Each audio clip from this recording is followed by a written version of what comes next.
कि क्या ये सब कुछ संभव है कि हमें भगवान आकर के बता देते होंगे या फिर ऐसा कुछ? उसी में भगवत कृपा जब किसी पर हो जाती है, योग साधना में जब वो कहीं न कहीं उसके कुछ अनुभूतियां हाथ लग जाती हैं, अनुभूतियां हृदय में हस्तगत हो जाती, तो कहा कि उसको कुछ चीजें प्राप्त होती है। तो उसके लोग नहीं मानते थे। हमारे ऋषियों ने मंगल को लाखों वर्ष पूर्व कह दिया था, करोड़ों वर्ष पूर्व। आज भी हमारे ब्राह्मण समुदाय पूजा पाठ जहाँ करते हैं तो मंगल को लाल बनाते हैं। नासा ने शोध किया तो उसने भी कहा कि मंगल ग्रह की मिट्टी लाल है। गोस्वामी तुलसीदास जी ने वर्णन किया इस पृथ्वी से सूर्य की दूरी कितनी है, क्या तो उन्होंने लिखा कि युग सहस्त्र योजन पर भानु। आज नासा ने शोध किया है अभी तो उतना ही दूरी बताया जितना हनुमान जी ने, हनुमान तुलसीदास जी ने हनुमान चालीसा में वर्णन कर दिया है, उतना ही दूरी नासा ने सिद्ध किया है कि पृथ्वी से सूर्य ग्रह इतना दूरी है। इस प्रकार के हमारे गुरु जी हैं, कटक में रहते हैं, वो 4-4 महीना 90 दिन की विदाउट ऑक्सीजन की समाधि है उनकी। विदाउट ऑक्सीजन हवा नहीं लेती 3-3 महीना।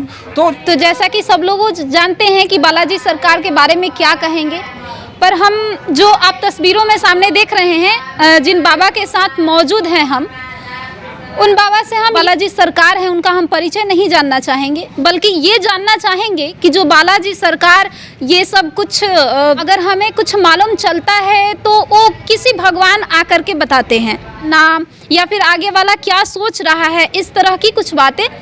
लेकिन वाकई में हम जानना चाहते हैं क्या ये सब कुछ संभव है कि हमें भगवान आकर के बता देते होंगे या फिर ऐसा कुछ?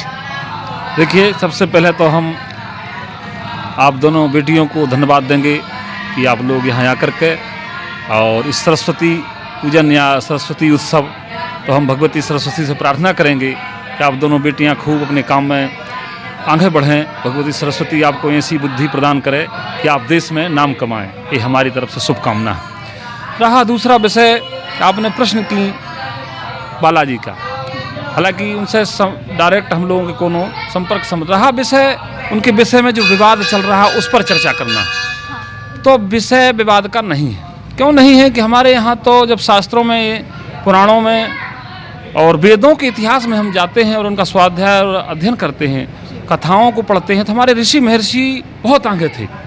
मैं एक दो रोज यहाँ पत्रकार कुछ लोग आए थे, चर्चा हुई, तो मैंने कहा कि हमारे ऋषि महर्षि तो इतना आगे थे कि हम लोग, हमारे ऋषियों ने, महर्षियों ने आज से लाखों वर्ष पूर्व कह दिया था कि मंगल ग्रह लाल है।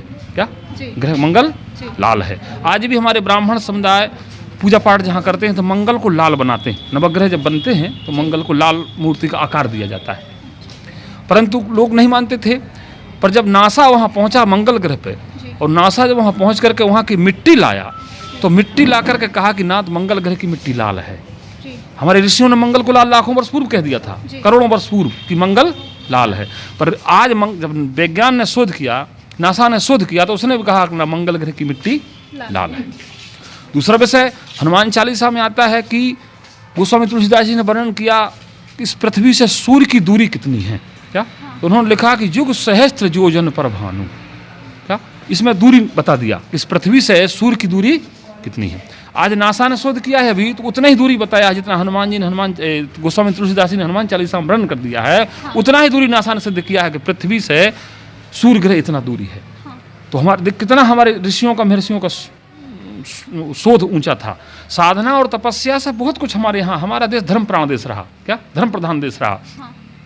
तो यहाँ कुछ भी हमारे ऋषि महर्षि जब तपस्या करते थे तो हजारों वर्ष प्राणायाम को साध करके, क्या और प्राणायाम को साध कर, प्राणों को रोक करके, क्या जिसको हमारे यहाँ रेचक पूरा कुकुम्भक कहा जाता है। तो उससे कई प्रकार के हमारे गुरु जी हैं, कटक में रहते हैं, वो 4-4 महीना 90 दिन की विदाउट ऑक्सीजन की समाधि है उनकी। विदाउट ऑक्सीजन हवा नहीं लेती 3-3 महीना, तो ये योग से संभव है। तो ऐसे जब हम साधना करेंगे किसी भी देवता की, दुर्गा की साधना करेंगे, हनुमान जी की साधना करेंगे, सरस्वती, तो वो उस देवता भावो ही विद्यते देवा, वो देवता मंत्रों के जब जाप करते हैं तो मंत्रों से सिद्धियां प्राप्त होती हैं। मंत्रियों से सिद्धियां प्राप्त होती हैं तो हमारे शास्त्रों में 8 सिद्धि नवनिधि के दाता, कई प्रकार की सिद्धि रिद्धियों का वर्णन है। तो उसी में भगवत कृपा जब किसी पर हो जाती है, योग साधना में जब वो कहीं न कहीं उसके कुछ अनुभूतियां हाथ लग जाती हैं, अनुभूतियां हृदय में हस्तगत हो जाती, तो कहा कि उसको कुछ चीज़ें प्राप्त होती। तो उसके माध्यम से भगवान की भक्ति में बहुत बड़ा बल है। क्या भगवान की भक्ति में बहुत बड़ा, इतना बड़ा है कि उसका कोई वर्णन नहीं कर सकता। इसलिए वो विवाद का रहा विषय कि हिंदू संस्कृति पर विवाद क्यों। हम कहते हैं मुसलमानों के वहाँ उस कब्रों पर चादरें चढ़ाई जाती हैं। एक पत्रकार, मैं आपकी चर्चा नहीं, पूरे हिंदुस्तान के पत्रकारों की चर्चा, एक पत्रकार उसकी चर्चा नहीं करता है कि उनकी कब्रों पर चादर क्यों चढ़ाई जाती है। और आपके यहाँ पादरी वगैरह हैं क्या, ईसाई धर्म है, उस पर कभी चर्चा नहीं होती है। जब चर्चा में विवाद का विषय बनता है तो सनातन धर्म ही क्यों, हर जगह हर उस पर कभी शिक्षा मंत्री कह देगा कि रामचरितमानस विवादित ग्रंथ है क्या, कभी कोई कुछ बोल देगा, कभी धर्म ग्रंथ पर, कभी गीता पर, कभी रामायण पर, कभी हनुमान जी पे, कभी राम जी पे, कभी अनेक कई प्रकार के प्रश्न चिन्ह सनातन धर्म पर क्यों लगती है। कोई पत्रकार, एक पत्रकार नहीं पूछ सकता, डर से क्या।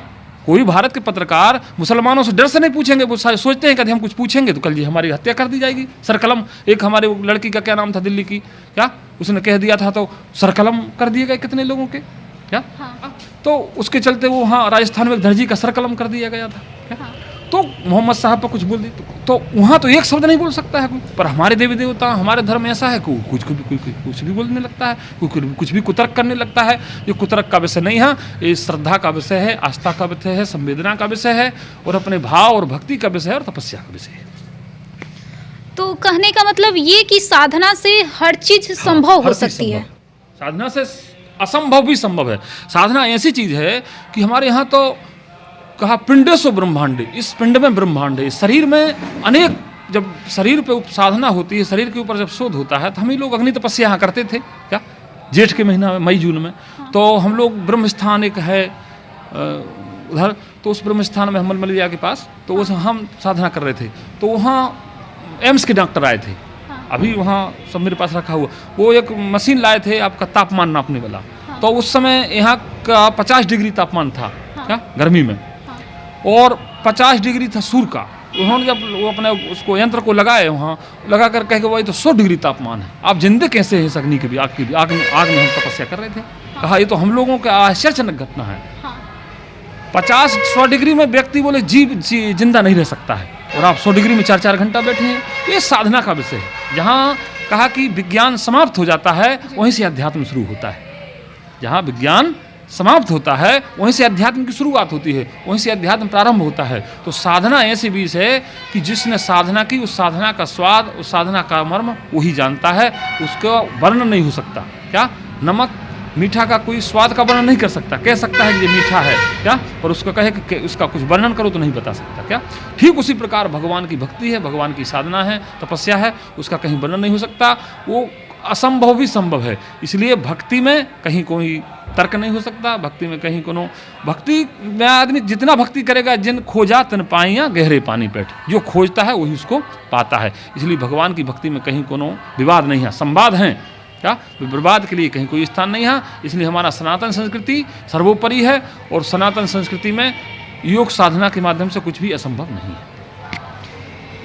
अच्छा बाबा, एक और चीज़ हम सुनते हैं कि जब हम कोई सिद्ध करता है किसी चीज़ को लेकर के, तो उसमें किसी की बलि देनी पड़ती है। क्या ये चीज़ सही है? ना, बलि हमारे यहाँ योग साधना में ऐसा वर्णन नहीं है। तो पूजाएं 3 प्रकार की हुई, एक सात्विक पूजा, एक राजसी पूजा, एक तांत्रिक पूजा। तो तांत्रिक पूजा में जैसे राक्षस लोग पूजा करते थे, यज्ञ भी 3 प्रकार के होते हैं। एक सतोगुणी यज्ञ होता है, जिसमें आहुतियाँ शुद्ध सात्विक चीज़ों की दी जाती हैं। एक रजोगुणी होता है, और एक तमोगुणी होता है। तो राक्षस लोग अपनी साधनाओं करने के लिए क्या कई प्रकार के आहुति देत घंसा, परंतु वो साधना हमारे यहाँ श्रेष्ठ नहीं मानी गई क्या, निकृष्ट मानी गई। हमारे यहाँ साधना सतोगुणी साधना, हमारे यहाँ कहा कि हमारे यहाँ तो अहिंसो परमो धर्मा, हमारे संस्कृति ने, हमारे धर्म में, हमारे मजहब में कहा गया है कि अहिंसो पर, हिंसा करना पाप है। हमारे शास्त्रों ने कहा कि हिंसा करना पाप, इसलिए किसी जीव की हत्या करना हमारे धर्म में, हिंसा कभी धर्म नहीं हो सकता क्या, हिंसा कभी भी धर्म नहीं हो सकता। तो देखिए, जैसा कि बाबा ने बताया कि साधना से सब कुछ संभव है और सब कुछ हो सकता है, पर ये सवाल बार बार सनातन धर्म के ही जो पुजारी हैं, जो साधना करते हैं, उन लोगों पर ही सवाल उठता है, सनातन धर्म पे ही सवाल उठता है। तो ये गलत है, ये नहीं होना चाहिए। बाकी मुझे लगता है कि जो कन्फ्यूजन मुझे थी या आप लोगों को थी, वो कन्फ्यूजन आई थिंक आप लोगों को सब सही हो गया होगा। और बाकी बाबा जो कुछ भी बोले उससे आप लोग सहमत हैं, या फिर आप लोगों की क्या इन पे प्रश्न उठता है, आप लोग हमें कमेंट बॉक्स में कमेंट कर ज़रूर बताएं।